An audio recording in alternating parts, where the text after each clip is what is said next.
Hello दोस्तों, स्वागत है आपका मल्टीमीडिया चैनल पर। कैसे हैं आप लोग? आशा करता हूँ आप लोग अच्छे और स्वस्थ होंगे।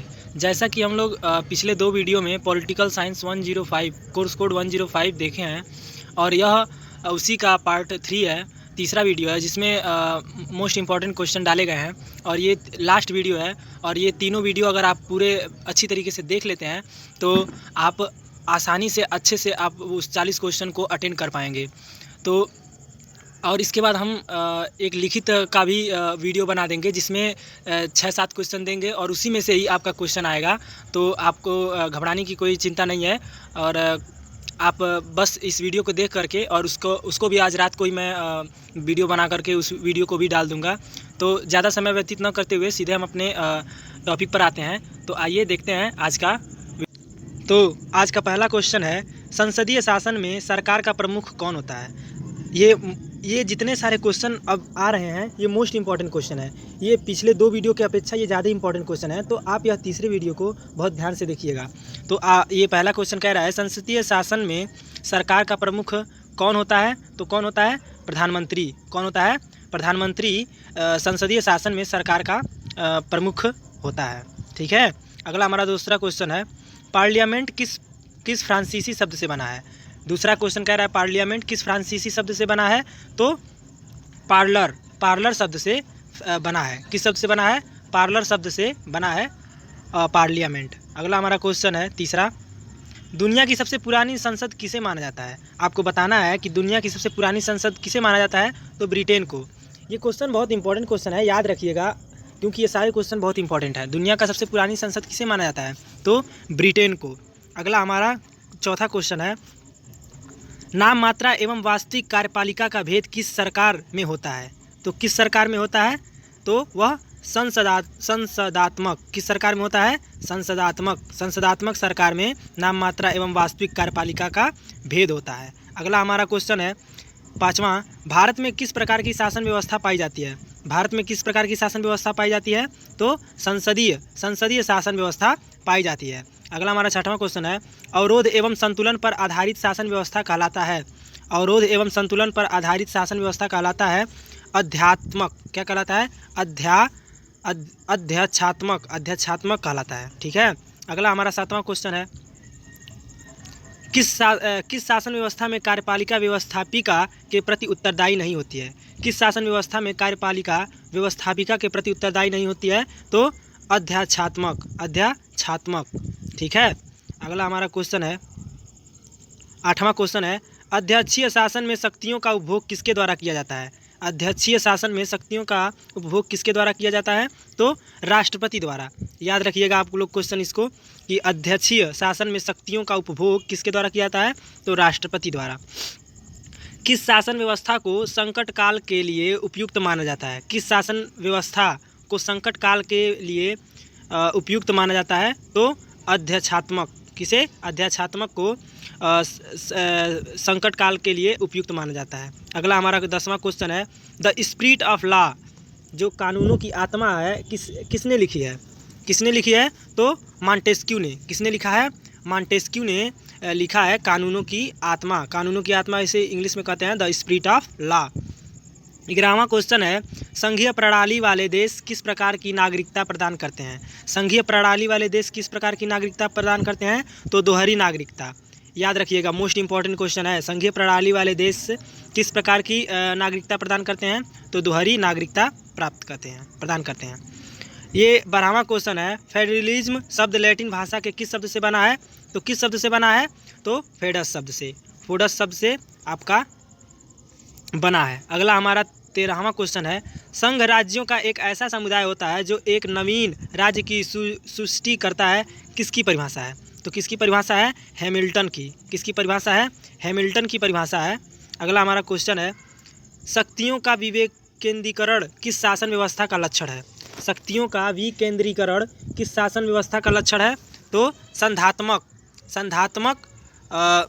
विकेंद्रीय किस शासन का व्यवस्था का लक्षण है? तो संधात्मक शासन व्यवस्था का लक्षण है। अगला हमारा 15वां क्वेश्चन है, निम्नलिखित में से किस देश में एकात्मक सरकार कार्य करता है? एकात्मक मतलब एक मत से काम करता है। तो ब्रिटेन में जो सरकार है एकात्मक सरकार कार्य करती है। ठीक है। अगला हमारा क्वेश्चन 16वां है, एक केंद्रीय शक्ति के द्वारा सर्वोच्च शक्ति का प्रयोग किया जाना ही एकात्मक शासन है। वह कथन किसका है? तो डायसो का है। किसका है? डायसो का यह कथन है कि एक केंद्रीय शक्ति द्वारा सर्वोच्च शक्ति का प्रयोग किया जाना ही एकात्मक शासन है। ठीक है। अगला हमारा 17 क्वेश्चन कह रहा है, जिस शासन व्यवस्था में शक्तियों का केंद्रीकरण होता है वह कहलाता है एकात्मक।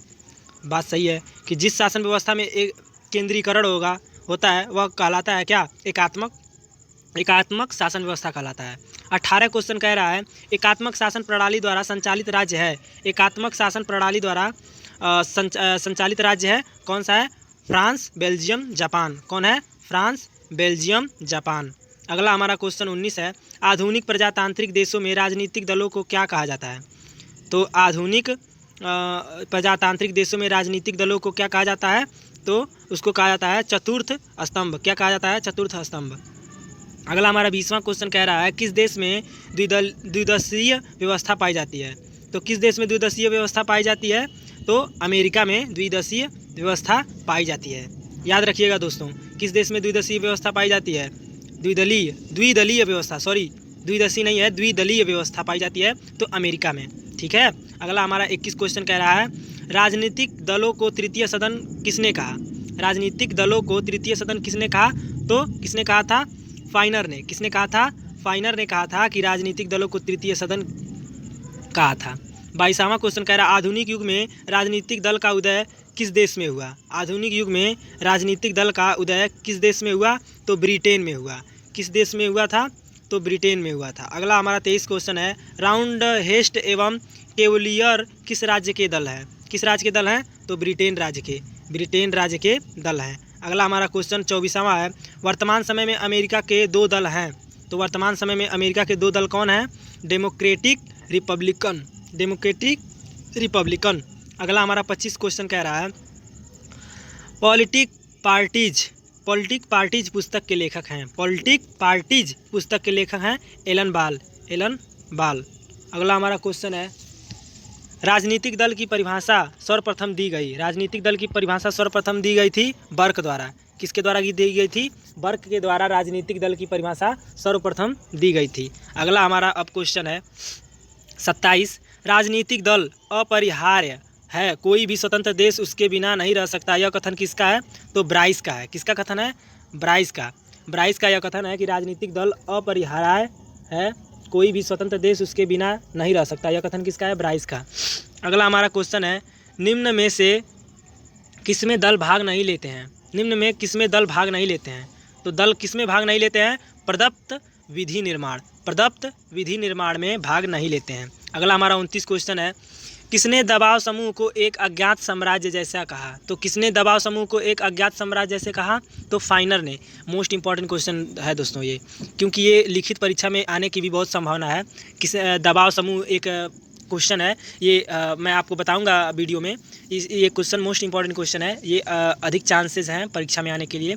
तो 29 क्वेश्चन कह रहा है, किसने दबाव समूह को एक अज्ञात साम्राज्य जैसे कहा? तो फाइनर ने। अगला हमारा 30 क्वेश्चन कह रहा है, किस देश में दबाव समूह सर्वाधिक सक्रिय है? तो किस देश में दबाव समूह सर्वाधिक सक्रिय है? तो अमेरिका में जो दबाव समूह है वो सर्वाधिक सक्रिय है। 31वां क्वेश्चन कह रहा है, दबाव समूह के विषय में क्या सत्य नहीं है? आपको बताना है कि दबाव समूह के बारे में कौन सा ऑप्शन सत्य नहीं है, तो आपको बताना है। तो इसमें से डी ऑप्शन सही नहीं है, जैसे राजनीतिक गतिविधियों में हिस्सा लेते हैं। ठीक है, जो दबाव समूह होता है वो राजनीतिक गतिविधियों में हिस्सा लेते हैं, यही ऑप्शन क्या है? गलत है। अगला हमारा क्वेश्चन 32 है, सरकार का कौन सा अंग कानून का निर्माण करता है? आपको बताना है कि सरकार का कौन सा अंग कानून का निर्माण करता है, तो वो है व्यवस्थापिका है जो सरकार का कानून, जो सरकार का यही एक ऐसा अंग है जो कानून का निर्माण करती है। अगला हमारा क्वेश्चन 33 कह रहा है, भारत में विधायिका निम्न में से किस देश के नमूने पर निर्मित है? तो किस देश के नमूने पर निर्मित है? ब्रिटेन के नमूने पर निर्मित है। ठीक है। अगला हमारा क्वेश्चन है, व्यवस्थापिका के कितने प्रकार हैं? आपको बताना है कि व्यवस्थापिका के कितने प्रकार होते हैं। तो हम लोग जानते हैं कि व्यवस्थापिका के 2 प्रकार होते हैं। कितने प्रकार होते हैं? 2 प्रकार होते हैं। व्यवस्थापिका के कितने प्रकार होते हैं? 2 प्रकार होते हैं। 35 क्वेश्चन कह रहा है, भारत में व्यवस्थापिका का उच्च एवं द्वितीय सदन किसे कहते हैं? तो राज्यसभा को उच्च सदन एवं द्वितीय सदन कहते हैं। जो व्यवस्थापिका में राज्यसभा होती है, इसी को हम क्या कहते हैं, द्वितीय सदन या उच्च सदन कहते हैं। क्या कहते हैं? द्वितीय सदन या उच्च सदन कहते हैं राज्यसभा को। अगला हमारा क्वेश्चन है, संविधान के बिना राज्य नहीं रहेगा बल्कि वह अराजकता का एक शासन होगा। यह कथन किसका है? बात सही है। अगर संविधान नहीं रहेगा तो वह राज्य ही नहीं रहेगा बल्कि वह अराजकता का एक शासन होगा। यह कथन किसका है? जेलिन के का यह कथन है कि अगर संविधान नहीं होगा तो राज्य नहीं बल्कि अराजकता का एक शासन होगा। ठीक है। अगला हमारा क्वेश्चन है, संविधान एक लिखित उपकरण है जिसके द्वारा शासन के मौलिक शक्तियाँ स्थापित, नियंत्रित तथा परिभाषित की जाती हैं तथा जिसके द्वारा राजनीतिक व्यवस्था के हितार्थ उनके अधिक सुरक्षित एवं लाभदायक प्रयोग के लिए शक्तियाँ उनके विभागों के वितरित की जाती हैं। तो इसका ऑप्शन क्या होगा? न्यायमूर्ति मिलर। क्या होंगे? न्यायमूर्ति मिलर। अगला हमारा तीसरा क्वेश्चन कह रहा है, उत्पत्ति के आधार पर संविधान के कितने प्रकार हैं? आपको बताना है कि उत्पत्ति के आधार पर संविधान के कितने प्रकार होते हैं।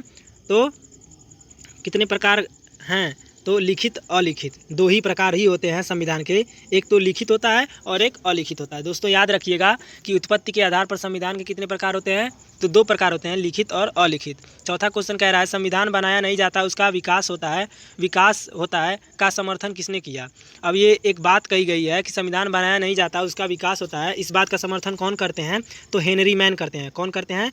हेनरी मैन जी यह बात का समर्थन करते हैं कि संविधान बनाया नहीं जाता, उसका विकास होता है। ठीक है दोस्तों। अगला क्वेश्चन हमारा 5वां है, संविधानवाद राजनीतिक मूल्यों का आकांक्षाओं का समुच्चय है जो सरकार की शक्ति पर भीतर व बाहरी प्रतिबंधों की व्यवस्था के माध्यम से स्वतंत्रता की सुरक्षित रखने की इच्छा को परिलक्षित करता है। किसने कहा है? तो एंड्रयू हेवुड ने। किसने कहा है? एंड्रयू हेवुड ने। ठीक है। अगला हमारा 6वां क्वेश्चन है, विधि का शासन आधारित है। विधि का शासन जो है किस पर आधारित है? संविधानवाद पे। किस पे आधारित है? संविधानवाद पे आधारित है। विधि का शासन किस पे आधारित है? संविधानवाद पे। अगला हमारा क्वेश्चन 7वां है, कॉन्स्टिट्यूशनल गवर्नमेंट एंड डेमोक्रेसी पुस्तक के लेखक हैं। तो इस पुस्तक के लेखक कौन है? तो इस पुस्तक के लेखक कार्ल जे फैंड्रिक हैं। कार्ल जे फैंड्रिक हैं। 8वां, संविधानवाद विरोध करता है। संविधानवाद किसका विरोध करता है? तानाशाही का। तानाशाही का यह विरोध करता है, जबकि समाजवाद, राष्ट्रवाद और लोकतंत्र का विरोध नहीं करता। तो संविधानवाद किसका विरोध करता है दोस्तों? तो तानाशाही का विरोध करता है। अगला हमारा 9वां क्वेश्चन है, संविधान का आरंभ माना जाता है। आपको बताना है कि संविधान का आरंभ कहाँ से माना जाता है। तो यूनानों से ही संविधान का आरंभ माना जाता है। 10वां क्वेश्चन है, जनमत के निर्माण में मुख्य तत्व होते हैं। जनमत के निर्माण में मुख्य तत्व कौन होते हैं? तो स्वतंत्र प्रेस। क्या होते हैं? स्वतंत्र प्रेस। स्वस्थ लोकमत के निर्णय में बाधा है। स्वस्थ लोकमत के निर्णय में बाधा है तो निरक्षरता। क्या है? निरक्षरता। 12वां क्वेश्चन है, सरकार का फोर्थ स्टेट किसे माना जाता है? तो सरकार का फोर्थ स्टेट किसे माना जाता है? तो अखबार को। अखबार को ही हम फोर्थ स्टेट मानते हैं। अगला हमारा 13 क्वेश्चन कह रहा है, शिक्षित मताधिकारी का समर्थक है। शिक्षित मताधिकारी का समर्थक हैं तो कौन है? मिल जी हैं। कौन है? मिल। उसके बाद से हमारा 14 क्वेश्चन कह रहा है, रिप्रेजेंटेटिव गवर्नमेंट किसकी रचना है? रिप्रेजेंटेटिव गवर्नमेंट किसकी रचना है? तो John Stuart Mill. John Stuart Mill की यह रचना है। Representative government John Stuart Mill की रचना है। अगला हमारा क्वेश्चन है 15, अल्पसंख्यकों का प्रतिनिधित्व संबंधित मतदान प्रणाली कौन सही है? तो कौन सही है? आनुपातिक प्रतिनिधित्व। आपको यही ऑप्शन याद रखना है, आनुपातिक प्रतिनिधित्व। जैसे अल्पसंख्यकों का, जैसे ही आपको क्वेश्चन में आता है कि अल्पसंख्यकों का प्रतिनिधित्व संबंधी मतदान प्रणाली कौन सी सही है, तो आपको याद रखना है आनुपातिक प्रतिनिधित्व। अगला हमारा क्वेश्चन है 16, हेयर प्रणाली का संबंध है। हेयर प्रणाली का संबंध है एकल संक्रमणीय से। तो आपको बता देना है दोस्तों, ये मोस्ट इंपॉर्टेंट क्वेश्चन है कि हेयर प्रणाली का संबंध है एकल संक्रमणीय से। किससे संबंधित है? एकल संक्रमणीय से। एकल संक्रमणीय। ठीक है। 17 क्वेश्चन कह रहा है, हेयर प्रणाली का संबंध है एकल संक्रमणीय। देखिए यही क्वेश्चन डबल बार हो गया है। हेयर प्रणाली का संबंध है, 16 भी कह रहा है और 17 भी कह रहा है।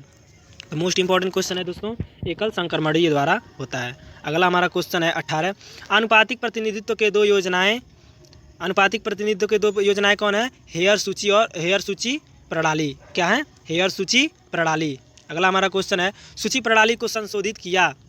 सूची प्रणाली को संशोधित किसने किया था? तो ट्रम्प ने सूची प्रणाली को संशोधित किया था। अब 20वां क्वेश्चन कह रहा है शून्यवाद के प्रवर्तक विचारक कौन है? शून्यवाद के प्रवर्तक और विचारक कौन हैं? तो शून्यवाद के प्रवर्तक और विचारक हमारे हैं नीत्शे जी हैं शून्यवाद के प्रवर्तक और विचारक।